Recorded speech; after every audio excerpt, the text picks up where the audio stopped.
Price Lord. கர்த்தருக்கு மகிமை உண்டாவதாக. முந்தின வீடியோவில் ஆபிரகாம் எகிப்துக்கு வந்தது, கானான் தேசத்துக்கு போய், கானான் தேசத்துலேருந்து எகிப்துக்கு போய் திருப்பி கானான் தேசத்துக்கு திரும்பினதோட நிப்பாட்டணும். இப்போ அதிலிருந்து கொஞ்சம் என்ன நடந்ததுன்னு பார்க்கலாம்.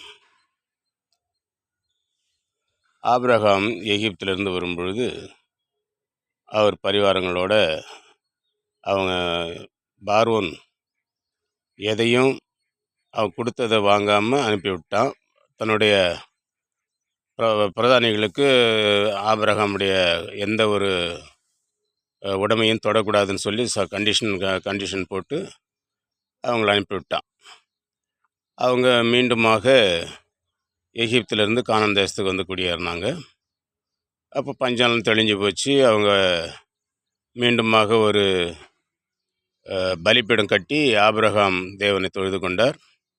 அவங்க அங்கே வாழ்ந்துக்கிட்டு இருக்கும் பொழுது சாராளுக்கு ஒரு எண்ணம் வருது. ஆச்சு, ஆண்டவர் சொன்னார், இப்போ உங்களுக்கு ஏறக்குறைய 80 வயசு ஆகிப்போச்சு ஐயா, ஆண்டவர் குழந்தை தரேன்னு சொல்லி சொன்னார், தரல. சந்ததி பெருகு பண்ண சொன்னார், பெருகு பண்ணல. அதனால் நான் சொல்கிற மாதிரி கேட்குறியா அப்படின்னு சொல்லி ஆபிரகாமுக்கிட்ட ஒரு உடன்படிக்கை பண்ணுறா சாராள். அது என்ன உடன்படிக்கைன்னா, எகிப்திலேருந்து வரும்பொழுது ஆகார்ன்ற ஒரு சின்ன பொண்ணு வந்து அவளுக்கு வேலைக்காரியாக கொடுத்துருந்தான் ராஜா, எகிப்து ராஜா கொடுத்துருந்தான். அந்த பொண்ணு இப்போ நல்லா பருவ பொண்ணாகி நல்ல அழகான ஒரு பொண்ணாக வளர்ந்து நிற்கிது. இந்த நேரத்தில் எஜமானி ஆகிய சாராளுக்கு நல்லா பனிப்பெண்ணாக இருந்துக்கிட்டு இருந்தது. இவளுக்கு ஒரு தந்திர நினைப்பு என்னன்னா, புருஷன்கிட்ட சொல்லி என் பனிப்பெண்ணை வந்து நீ உன் மனைவி ஆக்கியா, அவளுக்கு பிறகுற குழந்தை என் குழந்தையா இருக்கட்டும், என் நிந்தை தீரட்டும் அப்படின்னு அவசரப்பட்டு அந்த அம்மா ஆண்டவருடைய வார்த்தைக்கு காத்து இல்லாமல் இப்படி ஒரு திட்டத்தை போட்ட உடனே அப்புறம் சொல்ல தான் வேணுமா, ஏற்கனவே ஆம்பளைங்கள்லாம் சபல புத்தி உள்ள பசங்க தான் நம்ம எல்லாருமே. கர்த்தருடைய கிருபையினால் தான் தப்பிச்சு போயிச்சு வாழ்ந்துட்டுருக்குறோம். அப்போ ஆபிரகாமுக்கு மனைவியே கொடுக்கும்போது அவருக்கு மறுக்கிறதுக்கு மனசு இல்லை.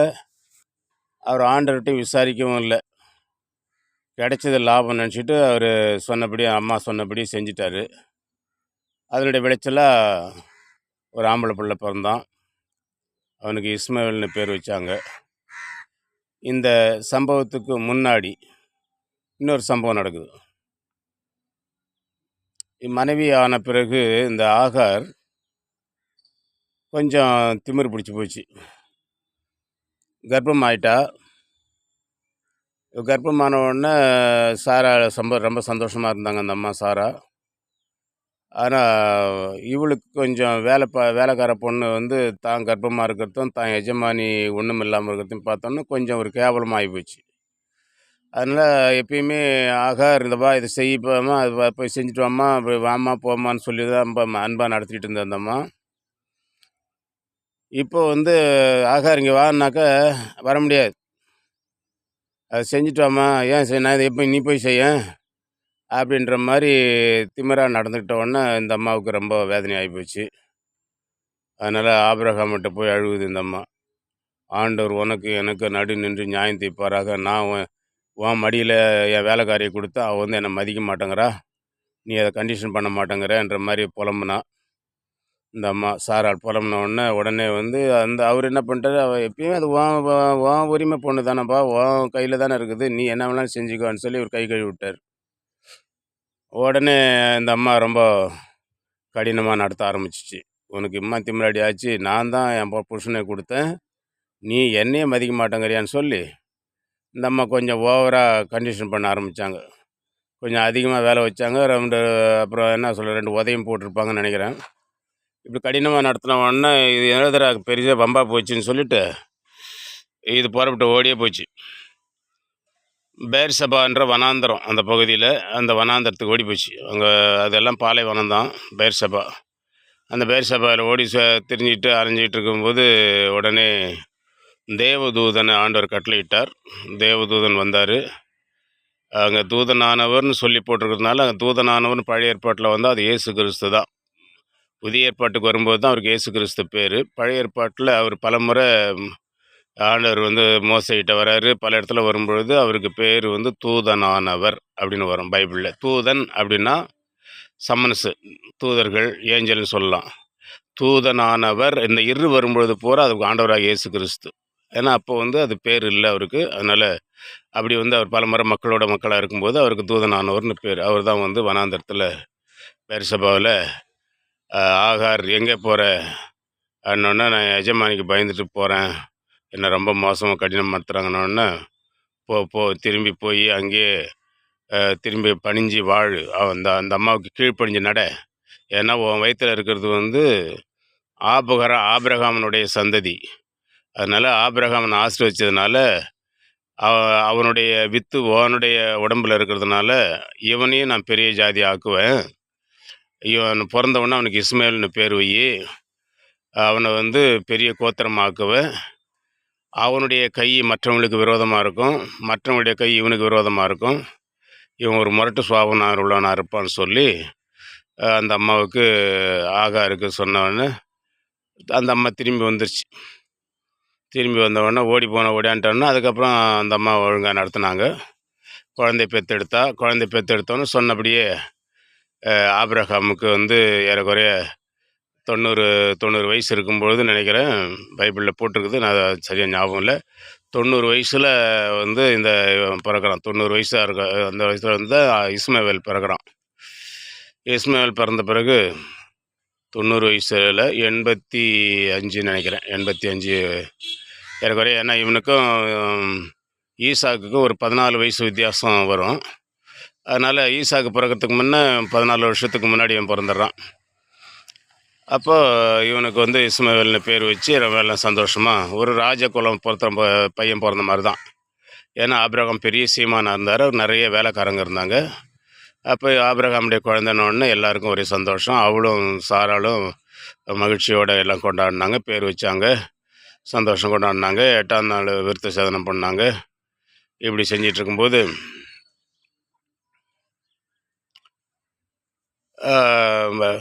இப்போது இப்படியே காலங்கள் ஓடிட்டுருக்கும்போது மீண்டுமாக ஒரு 10 வருஷம் போயிடுச்சு.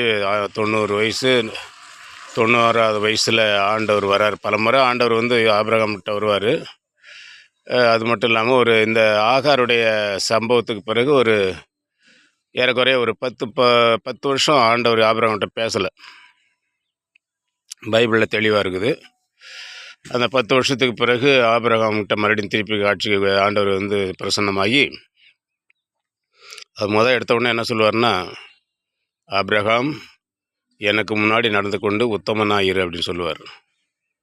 அப்படின்னா இந்த மாதிரி எல்லா பேச்சையும் கேட்டுக்கிட்டு எனக்கு விரோதமாக செய்யாத, இப்போ அப்படி நீ செஞ்சதனுடைய விளைச்சல் அதை நான் ஆசீர்வதிக்கிறேன், அந்த சந்ததியை நான் ஆசீர்வதிப்பேன், ஆனால் நீ இப்படி செய்யறது எனக்கு மனசுக்கு பிடிக்கலன்ற மாதிரி ஆண்டவர் சொல்ல, எனக்கு முன்பாக நடந்து கொண்டு உத்தமனாயிருன்னு சொல்லிட்டு அவர் சொல்லிவிட்டு, உனக்குப்பா வெளியில் வா அப்படின்னு கூப்பிட்டு வானத்து நட்சத்திரத்தெல்லாம் காமிச்சு, இப்படியெல்லாம் உன் சந்ததி இருக்கும், நான் சொன்னது சந்ததி இருக்கும், நான் உனக்கு சொல்லியிருக்கிறேன், அதனால் அதே மாதிரி தான் நடக்கும் அப்படின்னு சொன்னோன்னா அது ஆபிரகாம் நம்பினார். 90ஆவது வயசில் 99 வயசு வரைக்கும் அவருக்கு அந்த விசுவாசம் குறையில. அதுக்குள்ளே தான் இந்த சம்பவம் நடந்துச்சு. அப்போ 99ஆவது வயசில் 99 வருஷம் நடந்து போச்சு. இப்போ அந்த வயசில் மறுபடியும் ஆண்டவர் வராரு. ஆண்டவர் வர நாளில் அது மனுஷர்களை போல் 3 மனுஷர்களாக வராங்க. அப்போ வரும்பொழுது ஆண்டவரை பார்த்த உடனே அது பகல் நேரத்தில் நல்ல வெயிலில் பயங்கரமான வெயில் நேரம், அந்த நேரத்தில் வராங்க. அது ஒரு சம்பவம் நடக்குது அந்த இடத்துல. அந்த வெயில் நேரத்தில் ஆண்டவர் வரதை பார்த்த உடனே இது ஆண்டவர் தான் இவருக்கு தெரியலனா, யாரோ பக்திமான்கள் அப்படி தான் அவர் பேசுகிறத பார்த்தா தெரியுது, பெரிய மகான்கள் வராங்க அப்படின்ற மாதிரி ஓடி போய் காலில் விழுந்து கும்பிட்டு வெயில் நேரத்தில் இப்படி வந்திருக்கீங்களே, அந்த மரத்துக்கடியில் உட்காருங்க, நான் போய் சாப்பாடு உங்களுக்கு கொண்டு வரேன் அப்படின்னு சொல்லிட்டு போய், சரி நீ சொன்னபடியே செய்யுன்னு சொல்லிட்டாங்க. அப்போ இவர் போய் மந்தையில் இருக்கிறவனுக்கு ஆள் அனுப்பி நல்ல கொழுத்த கன்றா காளையாக ஒன்று கொண்டு வந்து அதை அடித்து அதை கறியாக்குனார். சாராக்கிட்ட வந்து 3 படி மாவு, நல்ல நைஸான மாவு எடுத்து கொடுத்து ரொட்டி சுட சொன்னார். நல்லா சுட்டு எல்லாத்தையும் கறி, ரொட்டி, வெண்ணெய் இதெல்லாம் எடுத்துன்னு போயிறார். கொண்டு போய் இந்த மரத்துக்கு அடியில் வச்சு 3 பேர்த்துக்கு சாப்பாடு கொடுக்குறார். அந்த இடத்துல கடவுள் மனுஷனை போல் சாப்பிட்றத பைபிளில் நம்ம பார்க்கலாம். மனுஷனை போல் மாட்டுக்கறி, ரொட்டியும் சாப்பிட்றாரு. அந்த இடத்துல சாப்பிட்டு முடித்த உடனே பிறகு ஆபிரகாம்கிட்ட சொல்லிவிட்டு, இந்த 2 பேர் நான் சாப்பிட்டு முடித்த உடனே ஒரு உற்பவ காலத்திட்டத்தில் நான் வருவேன், உன் மனைவி குழந்தைய வச்சிட்ருப்பா, ஒரு ஆம்பளை பிள்ளைய வச்சிட்ருப்பா, அவனுக்கு வந்து ஈசாக்குன்னு பேர் வைப்பீங்க அப்படின்னு சொன்ன உடனே இதை சாரா கேட்டுட்டு அவள் என்ன பண்ணுறான்னா சிரிக்கிறான். கூடாரத்தில் இருந்துட்டு, நான் கிழவி ஆகிட்டேன், எனக்கு எப்படி குழந்த பிறக்குன்ற மாதிரி அந்த அம்மா கழுக்குன்னு சிரிக்குது. அப்போ ஆண்டவர் வெளியில் இருந்துட்டு மரத்துக்கடியில் பேசிகிட்டு இருக்க சொல்கிறாங்க, உன் பொண்டாட்டி சிரிக்கிறா, நான் சொல்கிறேன் இப்படி. அவள் சிரிக்கிறான்னு பயந்து போச்சு அந்த அம்மா. இல்லை நான் சிரிக்கலைங்குது. இல்லை நீ சிரிச்சேன்னு சொல்லிவிட்டு, கர்த்தரால் கூடாத காரியம் ஒன்றுமே இல்லை, எல்லாம் கூடும்னு சொல்லிவிட்டு, அந்த அடுத்த பிரசவ திட்டத்தில் நான் கண்டிப்பாக வருவேன், உன் கையில் உன் பொண்டாட்டி குழந்தை வச்சிட்ருப்பான்னு சொல்லிவிட்டு இவங்க ஆசீர்வதிச்சுட்டு இவங்க கிளம்பும்போது 2 தூதர்கள் அவங்க போகிறாங்க. இதுக்கு கொஞ்சம் வித்தியாசம் இருக்குது. கொஞ்சம் முன்னு பின்ன நான் சொல்லிகிட்ருக்கிறேன். ஆனால் விஷயம் இவ்வளோ தான். சுருக்கமாக நிறைய கதை வரும். அதில் கொஞ்சம் முன்னே நடந்து பின்ன சேர்த்து சொல்கிறேன். அப்போது இது 2 தரிசனத்தில் வந்ததில் ஒரே தரிசனமாக சொல்லிகிட்ருக்குறோம். அப்போ இவங்க 2 தூதர்கள் கடந்து போனாங்க இல்லையா, இவங்க கூடயே வந்தவங்க அவங்க வந்து உண்மையிலேயே தூதர்கள் தான். ஆண்டவர் ஒருத்தராக வந்தார், கூட வந்த தூதர்கள் 2 பேர், இவங்க மொத்தம் 3 பேராக வந்து சாப்பிட்டாங்க. இப்போது 2 தூதர்கள் மட்டும் இவங்களை விட்டு போகிறாங்க. ஆபிரகாம் வந்து கூட பேசினே வரார். இவர் அப்படியே வழிபோக்க மாதிரி காண்பிக்கிறாரு. பேசிக்கிட்டே கொஞ்சம் தூரம் விட்டு கொஞ்சம் தூரம் வந்த பிறகு ஒரு வார்த்தையை சொல்கிறாரு. ஆபிரகாம், என் நண்பனாக இருக்கிறதுனால நான் செய்ய போகிறத நான் இவன்கிட்ட சொல்லாமல் மறைப்பேனா அப்படிங்கிறாரு. இப்போ என்ன ஆண்டவரே அப்படின்னு கேட்கும்போது, இந்த சொதோம் கோமோரா இருக்குதே, அந்த பட்டணத்துடைய ஜனங்களுடைய அக்கிரமம் ரொம்ப மிகுதியாகி என்கிட்ட வந்து முறையிடுது. அதன்படி அவர்கள் செய்தார்களோ அல்லவோ என்று நான் சந்திக்க போகிறேன் அப்படின்னு சொன்னார். இவ்வளோ சொன்னாவே போதும், ஆபிரகாம் புரிஞ்சுக்கிட்டார், ஆண்டவர் அழிக்க போகிறாரு அப்படின்னு புரிஞ்சுக்கிட்டு ஆபிரகாம் வந்து என்ன பண்ணுறாரு, ஒரு மன்றாட்டு வைக்கிறார் ஆண்டவர்கிட்ட. ஆண்டவரே, அந்த ஊரில் ஒரு 50 நீதிமான்கள் இருந்தால் அந்த ஊரை அழிப்பீங்களா அப்படின்னு கேட்குறாரு. அப்போது வந்து ஆண்டவர் சொல்கிறாரு, 50 நீதிமான் தான் நான் அழிக்கிறது இல்லைப்பா அப்படிங்கிறாரு.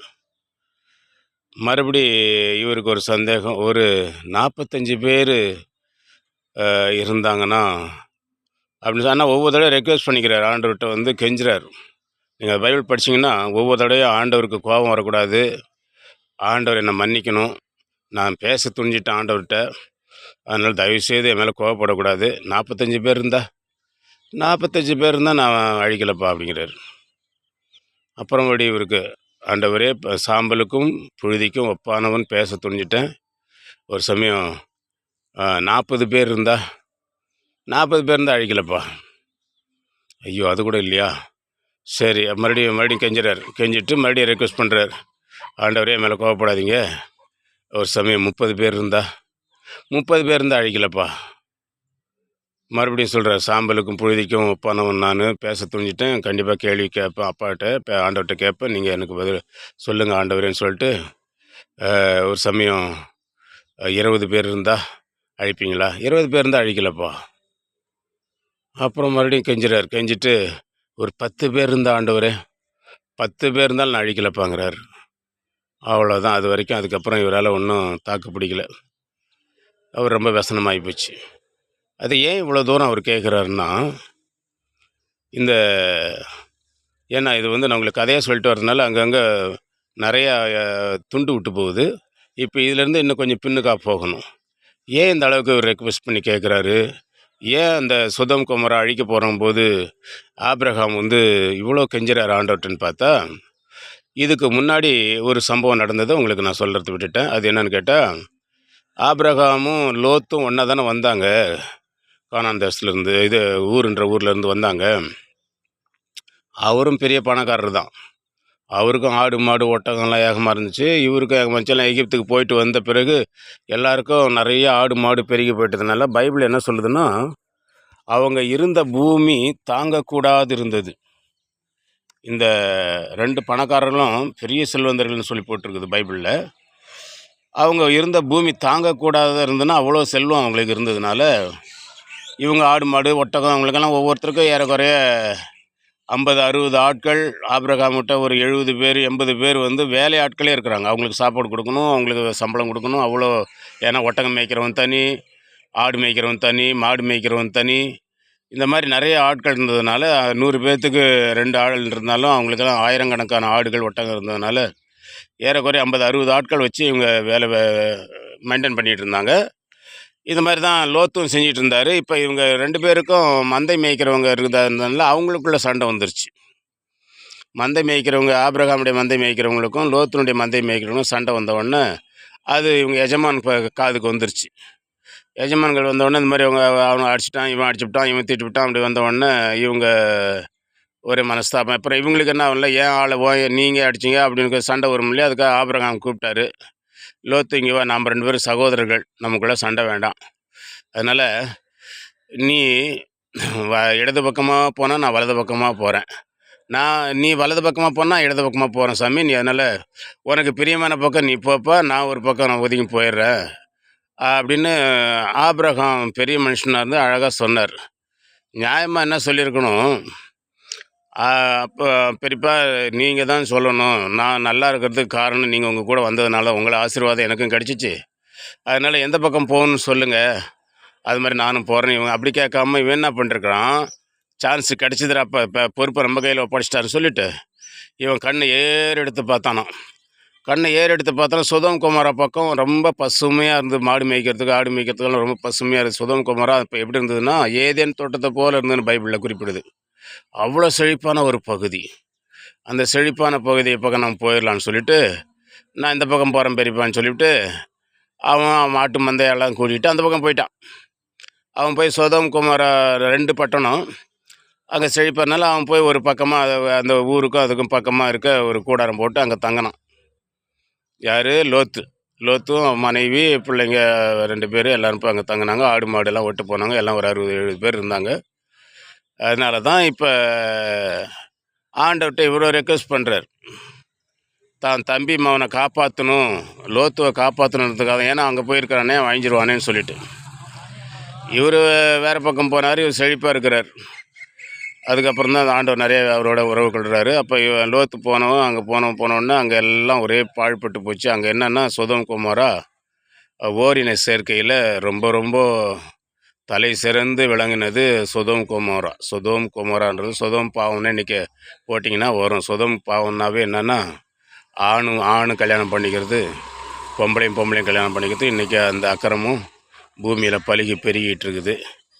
2 பொம்பளை பிள்ளைங்க சொல்கிறாங்க, பேட்டியில் சொல்கிறாங்க, "ஏம்மா இந்த மாதிரி பொண்ணு எங்களுக்கு இது பிரியமாக இருக்குது, நாங்கள் ஒருத்தர் நாங்கள் தான் வச்சுக்கோன்னு" சொல்லி பகிரங்கமாக பேட்டி கொடுத்துருக்குது ஒரு 2 பிசாசுங்க. இதெல்லாம் பார்க்கும்போது ரொம்ப கஷ்டமாக தான் இருக்குது. வேதத்தில் எழுதப்பட்டிருக்குது. அதன்படி அன்றைக்கி ஏன் ஆண்டவர் அழிச்சாருன்னா, அந்த அக்கிரமம் சுதம் பாவம் வந்து ஆணுக்கு ஆணு அப்படி கல்யாணம் பண்ணிக்கிறது மட்டும் இல்லாமல், அந்த ஊரில் எவனாவது ஆம்பளை பசங்க புதுசாக வந்துட்டான்னா, அந்த ஊரில் இருக்க எல்லோரும் ஆம்பளைங்கள்லாம் ஒன்றா சேர்ந்து அவனை விடிய விடிய நாசம் பண்ணி சாவடிச்சே போட்டுருவானுங்க. அப்போ அவன் கத்துற கூக்குரல் பயங்கரமாக கத்துவான் இல்லையா, அந்த அக்கிரமம் நடக்கும்போது.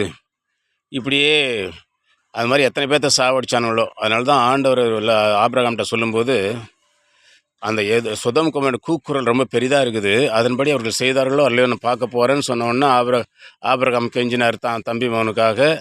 10 பேர் கூட அங்கே இல்லைன்ன உடனே அவர் மனசு விட்டு போச்சு, அவர் அப்படியே போயிட்டார். ஆனால் தேவதூதர்கள் அதை மனசில் வச்சுக்கிட்டாங்க. போன உடனே நேராக அங்கே போய் சேர்ந்தாங்க. இதோட இருக்கட்டும். நாளைக்கு மீண்டுமாக இதனுடைய குறையை நம்ம பார்க்கலாம். வேதத்தினுடைய ஆழம் அகலங்கள்லாம் நிறையா இருக்குது. சுருக்கமாக சொல்லிட்டு வர்றதுக்கே இவ்வளோ லேட் ஆகுது. கொஞ்சம் லென்த்தாக சொன்னாலும் கொஞ்சம் இதனுடைய விளக்கத்தை புரிஞ்சு கொள்ளுங்கள். இதுதான் வேதாகமத்துடைய சத்தியம், ஆதியில் நடந்த சம்பவங்கள். நாளைக்கு லோத்துவை பற்றி பார்க்கலாம். இப்போ ஆபிரகாம்கிட்ட ஆண்டவர் பேசிட்டு அவர் போயிட்டார். அவர் போயிட்ட பிறகு தூதர்கள் 2 பேரும் சோதோம் கொமோரா பக்கம் போனாங்க. இதோட இன்றைக்கி இருக்கட்டும். நாளைக்கு சோதோம் கொமோராவை பற்றி பார்க்கலாம். கர்த்தருக்கு மகிமை உண்டாகட்டும். கர்த்தர் உங்களை ஆசீர்வதிப்பாராக. ஆமேன்.